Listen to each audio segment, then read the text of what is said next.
हम कर रहे थे चैप्टर नंबर 1 रियल नंबर्स। कल हमने इसके कुछ क्वेश्चंस देख लिए थे। एक्सरसाइज 1.1 क्वेश्चन नंबर 2 तक हमने कंप्लीट कर लिया था। तो आज हम स्टार्ट करते हैं क्वेश्चन नंबर 3 से। क्वेश्चन नंबर 3 में हमें कुछ नंबर्स दिए गए हैं, हमें उनका प्राइम फैक्टराइजेशन के थ्रू एलसीएम और एचसीएफ निकालना है। तो आइए स्टार्ट करते हैं क्वेश्चन नंबर 3। हमें नंबर्स दिए गए हैं 12, 15 एंड 21। तो आइए देखते हैं इनका प्राइम फैक्टराइजेशन के थ्रू एलसीएम और एचसीएफ। तो हम करते हैं पहले 12 का एलसीएम, इसे डिवाइड करते हैं 2 से तो हमें मिलेगा 6, और फिर इसे 2 से डिवाइड करने पे मिलेगा 3, और 3 से डिवाइड करने पे मिलेगा 1। तो अपने पास 12 के फैक्टर्स आ गए हैं 2 इंटू 3। अब क्या कोई नंबर रिपीट हो रहा है? जी हाँ, 2 यहाँ रिपीट हो रहा है 2 टाइम्स। इट मीन्स 2 की पावर 2 होने वाली है। ऐसे ही हम कर लेते हैं 15 के फैक्टर्स। 15 के फैक्टर्स करने पे हमें मिलेगा 3 से डिवाइड करने पे 5, अब 5 से डिवाइड करने पे मिलेगा 1। इट मीन्स अपने पास इसके फैक्टर्स आ गए हैं 3 इंटू 5। ऐसे ही देखते हैं 21 के फैक्टर्स।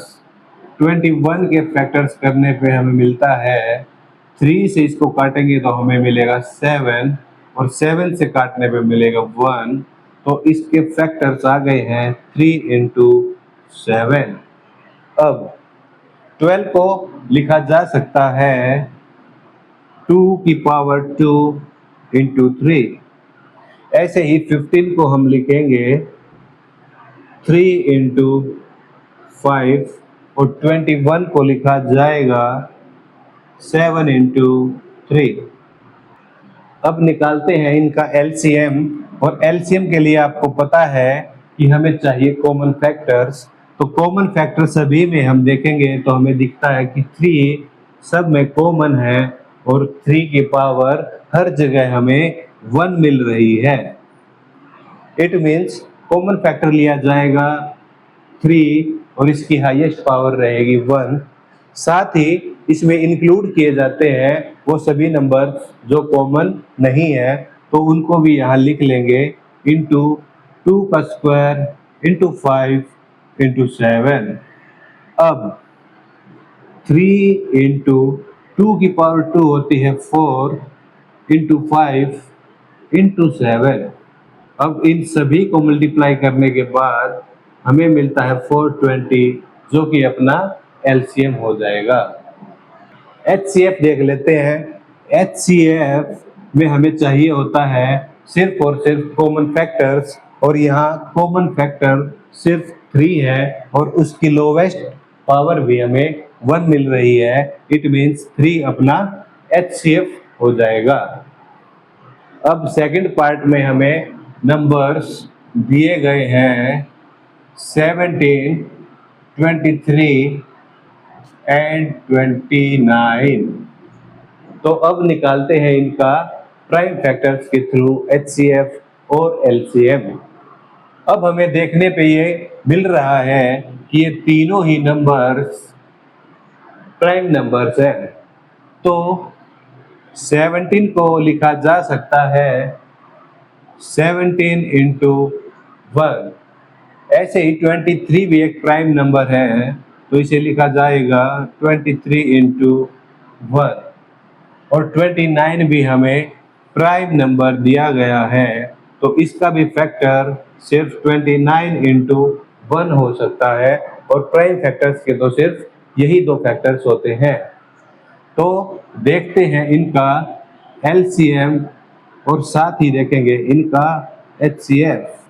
एचसीएफ के लिए हमें चाहिए होता है कॉमन फैक्टर, तो यहाँ कॉमन फैक्टर हमें सिर्फ 1 ही मिल रहा है, तो एचसीएफ हमें मिल जाता है 1। एलसीएम में हमें कॉमन फैक्टर्स और साथ ही अनकॉमन फैक्टर्स भी लिखने होते हैं, इसलिए कॉमन फैक्टर लिखा जाएगा 1 इंटू अनकॉमन फैक्टर्स हमें मिल जाते हैं 17 इंटू 23 इंटू 29।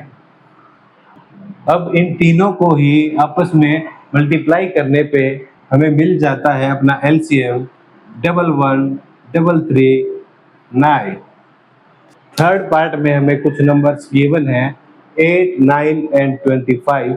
तो इनका करते हैं प्राइम फैक्टराइजेशन। तो पहले करते हैं 8 के फैक्टर्स, तो हमें मिलता है 2 से डिवाइड करने पर 4, फिर 2 से डिवाइड करने पे 2 और 2 से डिवाइड करने पे 1। अब यहाँ सिर्फ एक ही फैक्टर हमें मिल रहा है और वो है 2, और 2 हमें 3 टाइम्स मिल रहा है, इसलिए 2 की पावर हो जाएगी 3।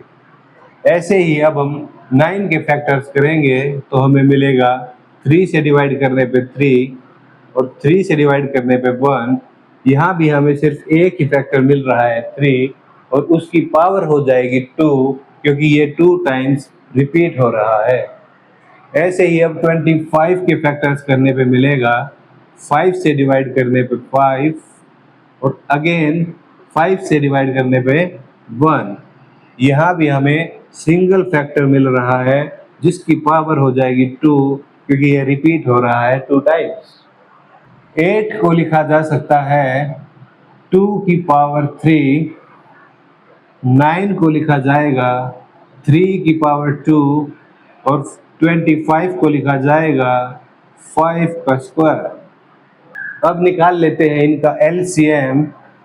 तो LCM के लिए हमें चाहिए कॉमन फैक्टर। यहाँ हमें कोई भी कॉमन फैक्टर दिखाई नहीं दे रहा है।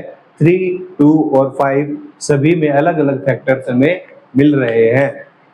तो अब हम इसको मल्टीप्लाई कर लेंगे 1 से, इसको भी मल्टीप्लाई कर लेंगे 1 से, साथ ही इसको भी मल्टीप्लाई करेंगे 1 से। तो हमें एक कॉमन फैक्टर मिल जाएगा जो होगा 1। इट मीन्स कॉमन फैक्टर तो मिल गया 1, साथ ही अनकॉमन फैक्टर्स भी हमें मिल गए हैं 2 की पावर 3, 3 स्क्वायर इंटू 5 स्क्वायर। अब इसको सोल्व करने पे हमें यही नंबर वापस मिलने वाले हैं। 2 की पावर 3 होगा 8, 3 का स्क्वायर होगा 9 और 5 का स्क्वायर होगा 25। और अब इन सभी को मल्टीप्लाई करने के बाद अपना LCM हमें मिल जाएगा 1800। अब इसका देख लेते हैं HCF। HCF में हमें लेना है सिर्फ और सिर्फ कॉमन फैक्टर, और कॉमन फैक्टर यहाँ सिर्फ और सिर्फ 1 मिल रहा है, इसलिए अपना आंसर 1 हो जाएगा। अब चलते हैं क्वेश्चन नंबर 4 पे। क्वेश्चन नंबर 4 में हमें 2 नंबर्स का HCF दिया गया है और हमें फाइंड आउट करना है कि उसका LCM क्या होगा। प्यारे बच्चों, क्वेश्चन नंबर 4 में हमें दिया गया है HCF of 306 and 657 is equal to 9। तो हमें निकालना है इसका LCM। तो हम यूज करेंगे अपना formula HCF into LCM is equal to product of 2 numbers. It means कोई 2 नंबर्स दिए गए होंगे, उनका HCF और LCM निकालने पर जो इनका प्रोडक्ट होगा वो इन दोनों नंबर्स के प्रोडक्ट के इक्वल होगा। तो हमें HCF दिया गया है 9 इंटू LCM हमें अभी पता नहीं है, इसको लिख लेंगे एज इट इज। हमें 2 नंबर्स गिवन है 306 एंड सेकंड नंबर हमारे पास है 657। इन 2 नंबर्स का LCM और HCF ये होने वाला है और इनका प्रोडक्ट इन प्रोडक्ट्स के इक्वल होने वाला है। अब निकालते हैं इसका LCM। तो करेंगे कुछ कैलकुलेशन। LCM हमें फाइंड आउट करना है, तो LCM रखेंगे इसी तरफ। यहाँ हमें गिवन है 306 इंटू 657। अब यहाँ ये HCF इधर मल्टीप्लाई में है, तो इधर आने के बाद ये आ जाएगा इनके डिवाइड में, इनके अपोन में। अब यहाँ से हम इसको डिवाइड करेंगे तो हमें मिलेगा 9 3 जा 27 और 9 4 जा 36। तो अपना LCM is equal to 34 into 657। इन दोनों का जो प्रोडक्ट होगा वही अब हमें LCM मिलने वाला है। तो इनको मल्टीप्लाई करने के बाद हमें मिलेगा 223338। तो मेरे भाई हमने HCF into LCM is equal to product of two numbers इस फॉर्मूले का यूज करते हुए अपना निकाला है LCM, क्योंकि इनका प्रोडक्ट इन दोनों नंबर्स के प्रोडक्ट के इक्वल होने वाला था। इसी से हमें LCM फाइंड आउट करना था। अब क्वेश्चन नंबर 5 में हमसे पूछा गया है कि क्या 6 की पावर n कभी भी 0 से समाप्त हो सकती है या नहीं। इट मीन्स 6 की पावर n लेने पे 6 की पावर कुछ भी अगर हम ले लेते हैं तो क्या कभी हमें कोई ऐसा नंबर मिल जाएगा जिसकी यूनिट प्लेस डिजिट पर 0 होगा। तो आइए करते हैं इस क्वेश्चन को। इफ 6 की power n can adds with the digit 0 for any natural number, then it would be divisible by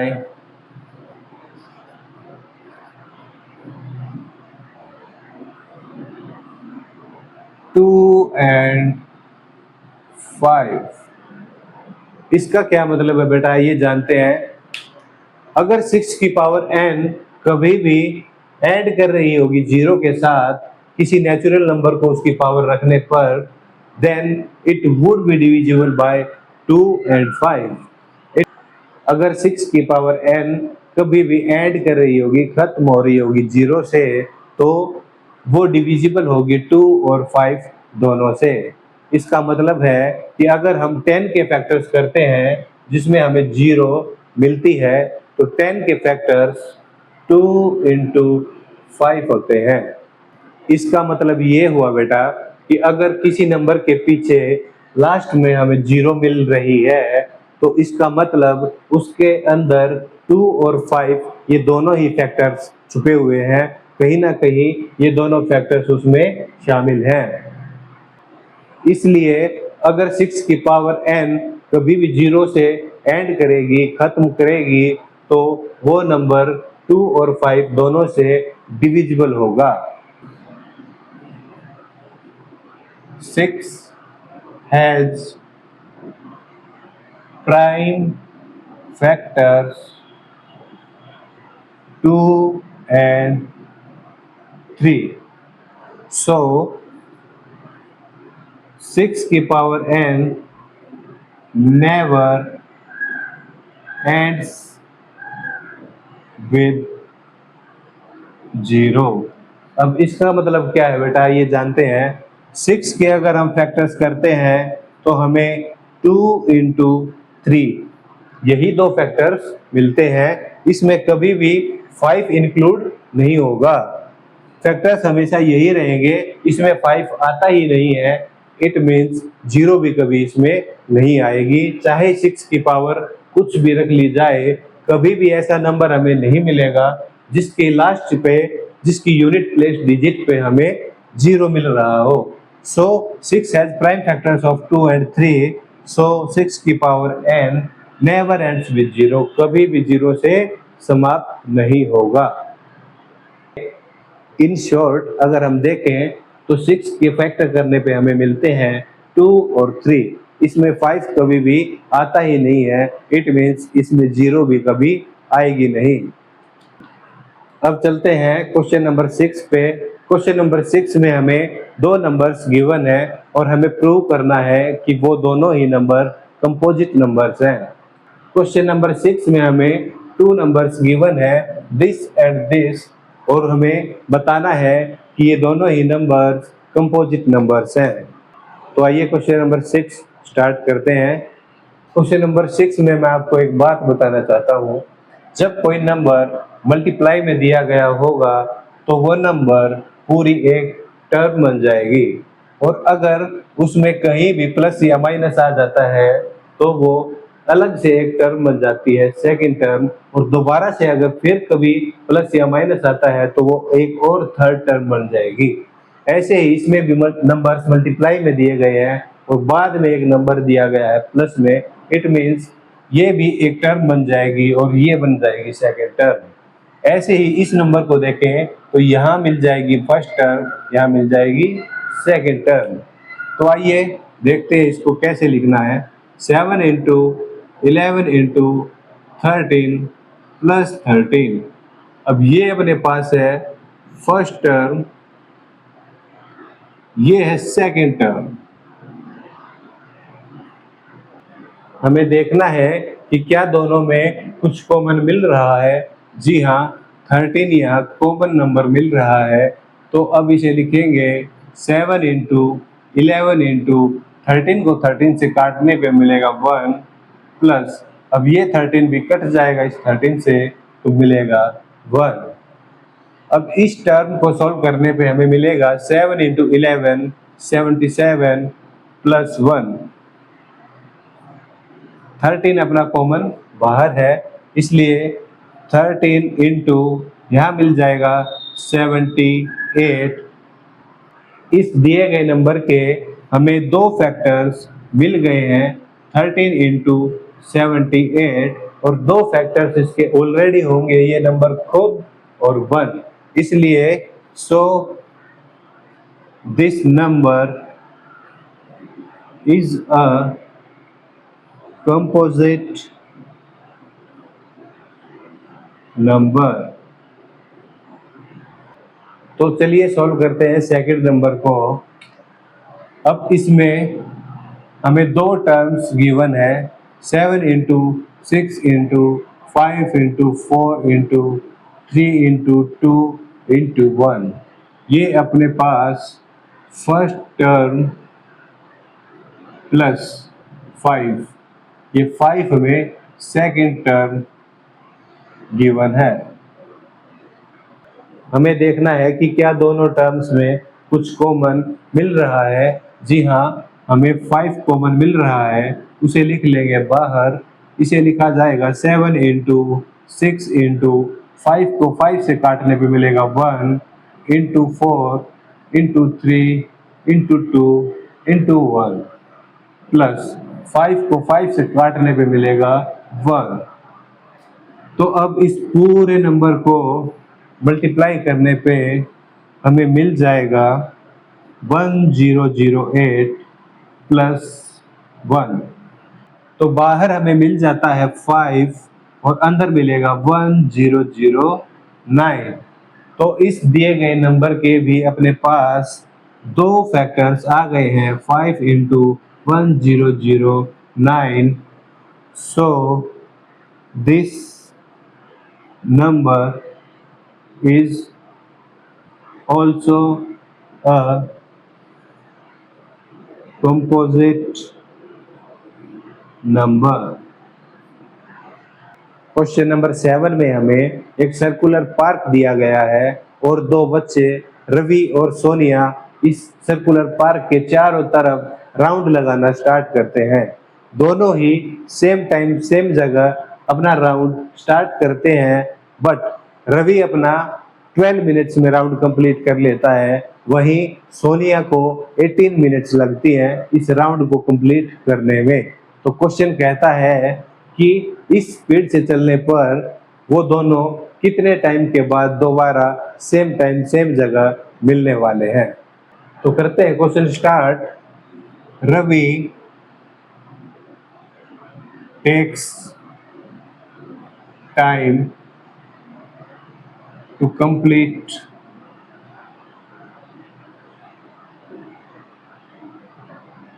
1 round. एक राउंड को कंप्लीट करने में रवि को समय लगता है 12 मिनट्स। वहीं अगर सोनिया की बात की जाए तो Sonia takes time to complete 1 round 18 minutes. अब क्वेश्चन में हमसे पूछा गया है कि इसी रफ्तार से, इसी स्पीड से चलने पर वो दोनों सेम टाइम सेम जगह कब मिलेंगे। तो बेटा इस क्वेश्चन में एलसीएम या फिर एचसीएफ निकालने के लिए बोला नहीं गया है, तो हमें खुद से ये समझना होगा कि यहाँ हम एचसीएफ निकालेंगे या फिर एलसीएम। बेटा इस कंडीशन में अगर हम ज़्यादा से ज़्यादा समय देखें तो ज़्यादा से ज़्यादा समय इनको सेम टाइम सेम जगह मिलने पे हो सकता है कि कई साल भी लग जाएं, बट हम इसका कम से कम समय निकाल सकते हैं कि ये कम से कम कितने समय के बाद, कितने घंटों के बाद मिलेंगे। इसलिए हम इसका एलसीएम निकालेंगे, ना कि एचसीएफ। तो चलिए 12 और 18 का निकालते हैं एलसीएम। सेम प्रोसेस करते हैं, रिपीट। 12 को 2 से डिवाइड करेंगे तो मिलेगा 6, फिर 2 से करने पे मिलेगा 3 और 3 से करने पे मिलेगा 1। ऐसे ही 18 को अगर किया जाएगा 2 से डिवाइड तो मिलेगा 9 और 3 से डिवाइड करने पे मिलेगा 3 और फिर 3 से करने पे मिलेगा 1। तो 12 के फैक्टर्स हमें मिल गए हैं 2 इंटू 3। ऐसे ही 18 के फैक्टर्स भी हमें मिल गए हैं 2 इंटू 3। अब यहाँ क्या कोई नंबर रिपीट हो रहा है? जी हाँ, 2 यहाँ 2 टाइम्स है तो इसकी पावर 2 हो जाएगी। क्या अब इसमें कोई नंबर रिपीट हो रहा है? तो हाँ, 3 यहाँ रिपीट हो रहा है। 3 2 टाइम्स है तो 3 की पावर भी 2 हो जाएगी। So LCM of 12 and 18 is equal to, हमें लेना है कॉमन फैक्टर। तो इसमें तो दोनों ही कॉमन फैक्टर्स हमें मिल रहे हैं, तो लिख लेते हैं 2 इंटू 3। अब 2 की हाईएस्ट पावर हमें क्या मिल रही है? 2 की हाईएस्ट पावर 2 मिल रही है, तो लिख लेंगे 2 का स्क्वायर। ऐसे ही 3 की पावर हमें 2 हाईएस्ट मिल रही है, इट मीन्स यहाँ भी हो जाएगा 3 का स्क्वायर। सो 2 का स्क्वायर होता है 4, 3 का स्क्वायर होता है 9, 9 into 4 36 minutes. So they will meet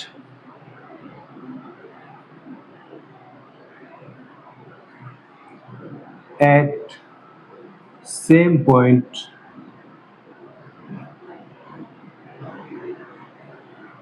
after 36 minutes. 36 minute के बाद वो दोनों सेम टाइम सेम जगह दोबारा मिलने वाले हैं। तो मेरे भाई यहाँ हो जाती है exercise 1.1 complete. I hope so कि आप सबको सारी चीजें क्लियर हुई होंगी, सारे कॉन्सेप्ट समझ आए होंगे। तो आज के लिए इतना ही रखते हैं, बाकी मिलते हैं नेक्स्ट वीडियो में। तब तक के लिए टेक केयर, पढ़ते रहो, आगे बढ़ते रहो। Thank you.